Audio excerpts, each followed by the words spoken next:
আসসালামু আলাইকুম রহমতুল্লাহ।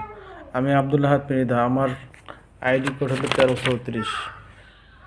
আমি অনলাইন কোরআন শিক্ষায় 20তম ব্যাচের প্রথম ক্লাস গতকালকে করছি। গতকালকের যে পড়া আছে সে পড়াটা আমি এখন দিচ্ছি।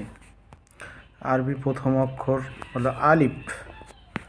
আলিফ আলিফ এই আলিফ অক্ষরটি দুই রূপে পাওয়া যায়, প্রথম রূপ এবং মাঝের রূপ। দুই ঠোঁটের ভিজা অংশ হতে এক আলিফ টেনে বা অক্ষর উচ্চারিত হয়। বা অক্ষরটি তিন রূপে পাওয়া যায়, প্রথম রূপ, দ্বিতীয় রূপ এবং তৃতীয় রূপ। প্রথম রূপ, মাঝের রূপ, শেষের রূপ। বা বা দুই ঠোঁটের বাইরের অংশ হতে চার আলিফ টেনে উচ্চারিত হয় মিম। মিম মিম মিম মিম। দুই দাঁতের গোড়া হতে এক আলিফ টেনে উচ্চারিত হয় তা। তা তা। দুই দাঁতের গোড়া হতে জিহ্বার আগা মিলে উচ্চারিত হয় ত।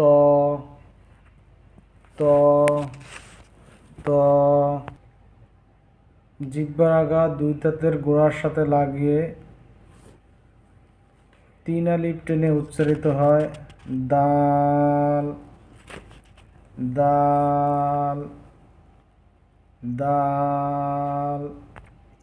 দুই দাঁতের সাথে জিহ্বার তালু লাগিয়ে এক আলিফ টেনে উচ্চারিত হয় সা। সা সা সা।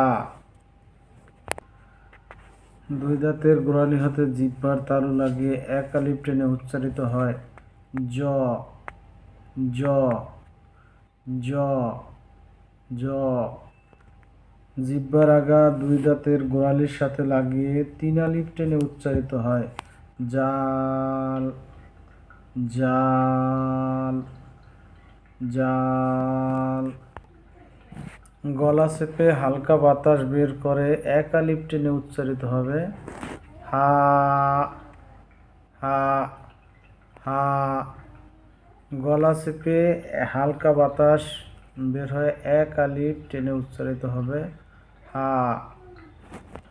গলার মধ্যখানে হালকা চেপে চার আলিফ টেনে উচ্চারিত হয় আইন। আইন আইন।